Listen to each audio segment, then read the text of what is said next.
இதெல்லாம் ஆய்வு செய்வதற்கு முன்னே இது ஒரு எதிர்பாராத ஒரு விபத்து. இதில் யாரையும் குறை சொல்லி பயனில்லை. குழந்தைகள், கர்ப்பிணி பெண்கள், அவங்களுடைய இறப்பையெல்லாம் பார்க்கும்போது ரொம்ப வேதனையாக இருக்குது. 39 பேர் இதுவரை உயிரிழந்திருக்காங்க. இன்னும் 2 ரொம்ப மோசமான நிலையில் இருக்கிறாங்க, மருத்துவம் இருக்கிறாங்க. அப்புறம் 61 பேர் காயம். அவங்கள சில பேர் சிறிய காயம்பட்டவர்கள் வீட்டுக்கு சென்றிருக்காங்க. கொஞ்சம் பேர் மருத்துவம் எடுத்துட்டு இருக்காங்க.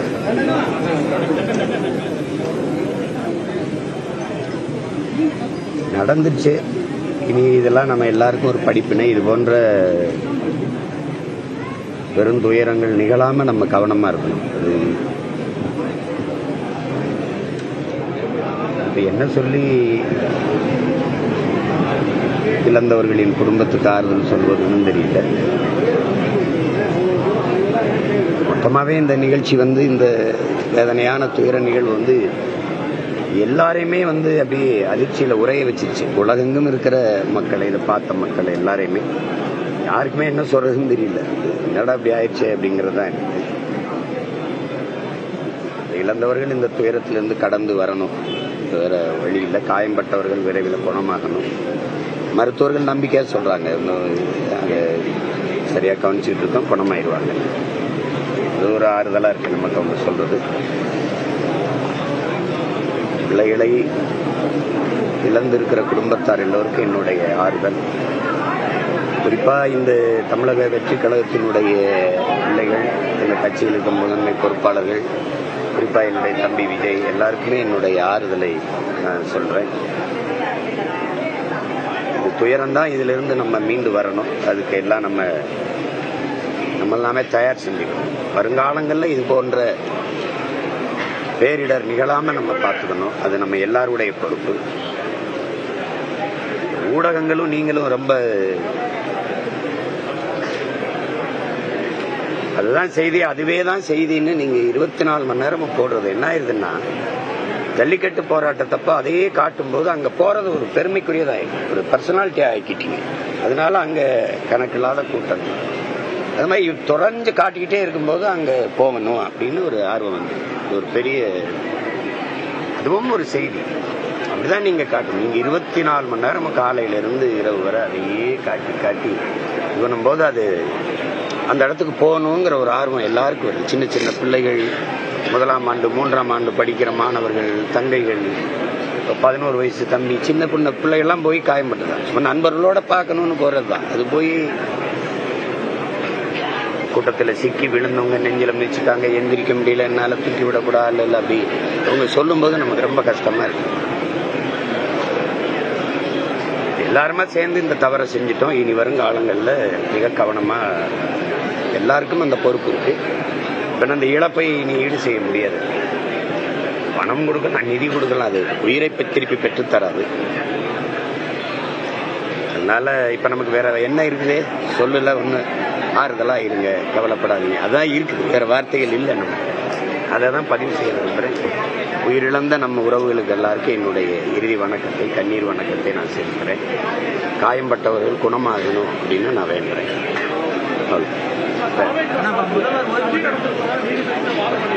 யாரு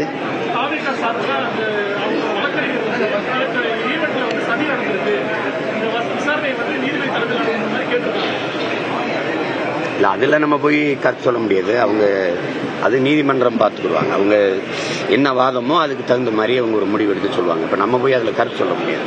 ஆனால் முதல்வர் ஓய்வு பெற்ற நீதிபதி அருணா ஜெகதீசன் தலைமையிலான ஒரு குழு அமைச்சு சொல்றாரு, அது போதுமானதாக இருக்குங்களா? அதெல்லாம் இதில் எனக்கு கருத்து வேறு மாறுபட்ட கருத்து. இப்போ தூத்துக்குடி துப்பாக்கி சூட்டில் 2 மாசத்துல நான் முதல்வரான பிறகு நடவடிக்கை எடுப்பேன்னு ஐயா சொன்னது. எதிர்கட்சியார் ஆளுங்கட்சியானவனு இதே அம்மா தான், அருணா ஜெகதீசன். 3 மணி நேரம் நின்று சாட்சியம் சொன்னவங்கிற முறையில் நான் தான் இருக்கேன். ஒரு கட்சியை வழி நடத்துறவங்க, தலைமையேற்று வழி நடத்துறவங்கிற முறையில் நான் மட்டும்தான் 3 மணி நேரம் சாட்சியம் சொல்லியிருக்கேன். ஆனா அவங்க அறிக்கையை தாக்கல் பண்ணி எவ்வளவு நாள் ஆயிடுச்சு, என்ன நடவடிக்கை எடுக்கப்பட்டிருக்கு? இந்த துப்பாக்கி சூட்ல சம்பந்தப்பட்ட அதிகாரிகள் எல்லாம் பணி இடமாற்றமும் பணி உயர்வும் பெற்றிருக்கிறாங்க. அதேதான் நடக்கும். ஒரு 6 மாசம் அம்மா விசாரிச்சு ஒரு தாக்கல் செய்வாங்க, காயத்தை மறந்துடுவீங்க, வேற பக்கம் போயிடுவீங்க.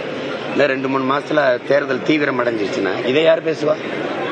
இன்னைக்கு செய்தி நாளைக்கு செய்தி, எல்லாரும் குணமாயி போயிட்டாங்கன்னா அடக்கம், இறந்தவர்கள் அடக்கம் பண்ணிட்டா அது அதோட முடிஞ்சு, செய்தியும் அதோட அடக்கமாயிடும். அப்புறம் இது என்ன இருக்குது, நடவடிக்கை என்ன இருக்குது? இது ஒரு எத்தனை ஒரு நீதிபதி விசாரணை நம்ம எத்தனை பார்த்துருக்கோம். இது என்ன புதுசா? இது ஒன்றும் இல்லை. இதுல விசாரிக்க என்ன இருக்கு? தெரிஞ்சிருச்சு, வெளிப்படையா நெரிசல்ல சிக்கிட்டாங்க, நம்ம பிள்ளைகள் இறந்துட்டாங்க, அவ்வளவுதான். இதுல என்ன விசாரிச்சாங்க? தங்கச்சி ஸ்ரீமதி மரணத்துக்கு விசாரிக்கிறாங்க, இன்னும் தான் விசாரிக்கிறாங்க. அமெரிக்கா, ஆஸ்திரேலியா, ஆப்பிரிக்கா எல்லா நாடுகளும் விசாரிக்கிறாங்க. ஒரு கிராமம், அந்த கிராமத்துல என்ன நடந்திருக்குன்னு விசாரிச்சு சொல்றதுக்கு அறிக்கை தாக்கல் பண்றது இவ்வளவா? அது ஒரு சடங்கு, அந்த சடங்கை அரசு செய்து நம்ம அதை ஏற்க முடியும். வழி பாதுகாப்பு ஏற்பாடுகள் குறைவு காரணமாக இது நடந்திருக்கு. எதிர்கட்சி தலைவர் சொல்லியிருக்காரு எடப்பாடி அதெல்லாம் நான் சொல்றேன். நீங்க அப்படிலாம் ஏற்க முடியாது. இப்ப மற்ற இடங்கள்லாம் பாதுகாப்பு அவருக்கு பண்றாங்க. இன்னைக்கு அதுல ஒரு தம்பி நான் கூட ரொம்ப அவரை கட்டி பிடிச்சு வாழ்த்துனேன். பல பேரை தூக்கி கொண்டு போய் இந்த அவசர ஊர்தியில சேர்த்து இது பண்ண ஒரு காவல்துறை இளங்காவலர். அவர் என்ன சொல்லலாம்? அதெல்லாம் அப்படிலாம் சொல்ல முடியாது. இத்தனை ஊர்கள்ல அவர் மிகப்பெரிய கூட்டத்தை கூட்டும் போதெல்லாம் பாதுகாத்த வடக்குன்னு அப்படி சொல்லிடக்கூடாது.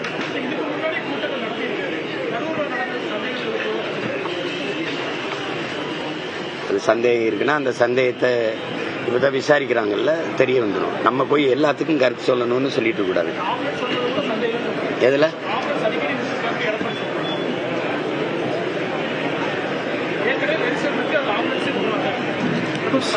எனக்கு சொன்னது என்னன்னா, ஏற்கனவே ஒரு பகுதியில மயங்கி விழுந்த அந்த கூட்டத்தில் வந்த ஒருத்தரை தூக்கிட்டு போன அவசர ஊர்தின்னு தான் எனக்கு சொன்னாங்க. அப்ப அது நம்ம இப்ப எங்க கூட்டங்கள்ல எல்லாம் அவசர ஊர்தி வரும், கோபம் தான் வரும்.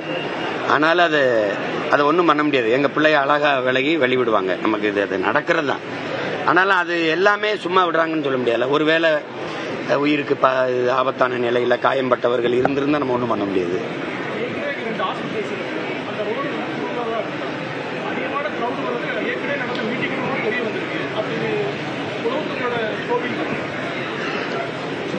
அவங்க சொல்றது, நாங்க ஒரு இடம் கேட்டோம், அந்த இடத்துல கொடுத்துருக்கலாங்கிறாங்க.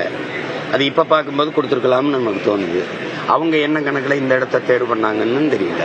அது கேட்டா எதிர்கட்சி தலைவர் ஐயா இங்கதான் கூட்டம் போட்டாங்க, அந்த இடத்தையும் நீங்க பயன்படுத்திக்கிங்கன்னு சொல்றது. இப்ப இந்த மாதிரி இதெல்லாம் இப்போ தம்பிக்கு இப்ப புதுசு. எனக்கு 15 வருஷமா இந்த அனுபவத்துல நான் ரொம்ப பக்குவப்பட்டு அதான் நடக்கும். எனக்கெல்லாம் எங்க சனம் வராதோ, முட்டு சந்து, இந்த மூத்திர சந்தும்பாங்களா, அங்கதான் கொடுப்பாங்க எனக்கெல்லாம். சரி, என்ன பண்றது? இதை கடந்துதான் நம்ம வந்தாக வேண்டியது. இப்ப யாருக்குமே அந்த சூழல்ல ஒரு குறைய, அந்த சூழல்ல யாரா இருந்தாலுமே ஒரு படபடப்பு, ஒரு பதட்டம், என்ன செய்யறதுன்னு தெரியாது. அப்ப உடனே என்ன பண்ணுவோம்னா, என்ன செய்யறதுன்னு தெரியாதுல, அந்த பதட்டத்துல ஒரு முடிவு எடுக்கிறதா.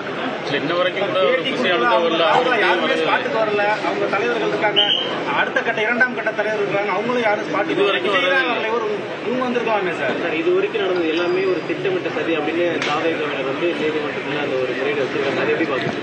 இல்ல, திட்டமிட்ட சதின்னா அதை நம்ம சான்றுகளோட நிரூபிக்கணும். நம்ம பேசும்போது அந்த வலியில வேதனையில ஒரு வார்த்தையை நம்ம சொல்லுவோம். இப்ப அவங்க தரப்புல பார்த்தா அவங்க சொல்றது சரின்னு படும், அரசு தரப்புல வேற ஒரு காரணம் சொல்லுவாங்க. இப்ப இந்த நேரத்துல அதை விவாதிச்சுக்கிட்டு இருக்கிறது சரியானதா இருக்காது. ஏன்னா நம்ம 1-2 உயிர் இல்ல 40 உயிர்கிட்ட நம்ம இழந்திருக்கோம். அந்த அவங்க இழந்தவர்கள் குடும்பத்துல ஒருத்தனா நின்னுதான் நீங்க இதை பார்க்கணுமே ஒழிய, இது போய் கருத்து பேசிட்டு ஏற்கனவே காயம்பட்டு இவங்க பாரு என்ன பேசிட்டுக்கலாம்னா, அந்த சாவு வீட்டுல நின்று பாத்தீங்கன்னா, அந்த சாவு வீட்டுல இருக்கிற ஒரு மகனை நான் பார்த்தா, ஐயோ இல்லையா என்னையா பேசிட்டு இருக்கீங்கன்னு வரும். அந்த மனநிலையை தான் நீங்க இதுல பார்க்கணும். இது வரலாம், தம்பி வரலைனாலும் மற்றவர்களை வருவாங்க, வர சொல்லுவோம். சரி, மற்றவங்களை தம்பி புஷியானந்தையோ ஆதவையோ வந்து பாருங்க, ஆறுதல் சொல்லுங்க சொல்லுவோம். அது செய்வாங்க. அதெல்லாம் அப்படி ஒன்றும் ஒரு பெரிய அரக்கர்கள் ஒண்ணும் கிடையாது. நம்ம பிள்ளைங்க தானே, வருவாங்க. காவல்துறையோட நிபந்தனைகள் பின்பற்றாதனாலதான் இந்த மாதிரி நடந்திருக்கு.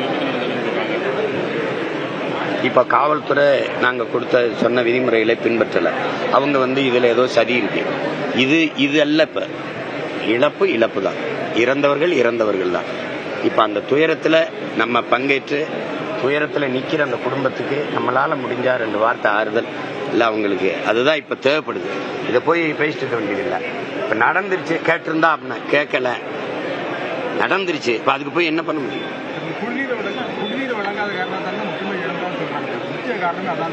குடிநீரை அரசு வழங்க முடியாது. குடிநீரை அரசு அத்தனை பேருக்கு வழங்க முடியாது. அதாவது நம்ம பிள்ளைகள் எடுத்துட்டு வந்துடணும். விளங்குதா நான் சொல்றது? இப்ப கூட்டத்துல எந்த தண்ணி இருந்தா கூட அங்க நிக்கிறவருக்கு எப்படி போய் கொடுக்க முடியும்? இப்ப நம்ம பிள்ளை இப்படி வரும்போது அவங்களே ஒரு போத்தல்ல ஒரு தண்ணீரை எடுத்துட்டு வந்துடணும். 4 மணி நேரம் 5 மணி நேரம் நிக்கிற மாதிரி இருக்குதுன்னா அப்ப அதுக்கு தயாரா வந்துடணும். அதை அவங்கள குறை சொல்லி இவங்களை குறை சொல்லி யாரை குறை சொல்லுவீங்க? எனக்கிட்ட தண்ணி இருக்குது கொடுக்கணும்னு நினைக்கிறேன், இவர் கொடுத்துருவாங்க. அங்க நிக்கிறவங்க எப்படி கொடுப்பேன்? எப்படி போய் கொடுக்க முடியும்?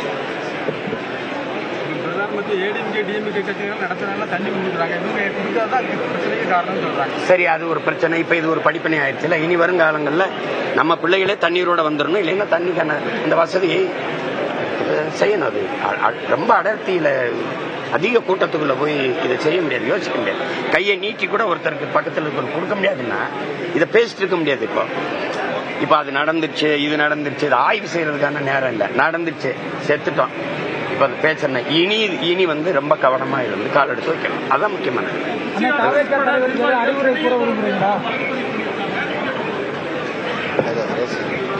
இது வழக்கு, அதை எதிர்கொள்ளுவான் அரசு.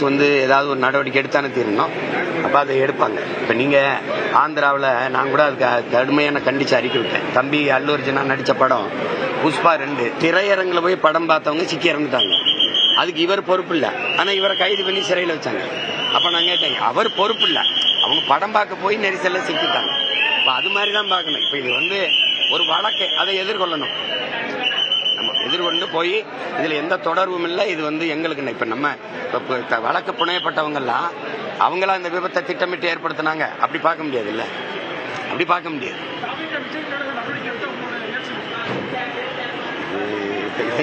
இது என்ன? இது தம்பி மேல நடவடிக்கை எடுத்தா அண்ணனுக்கு என்ன செய்யும்? சந்தோஷமா இருக்குமா? மகிழ்ச்சியா இருக்குமா?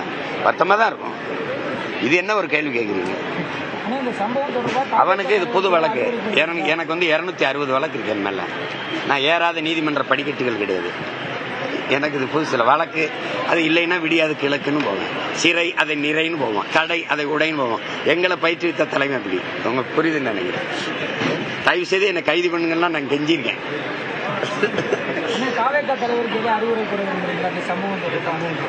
அவ்வளவு சின்ன பிள்ளைங்க, அவருக்கு தெரியும் இது நடந்துச்சு. என்ன நேரம் அவருக்கு தெரியாத என்ன செய்யணும்?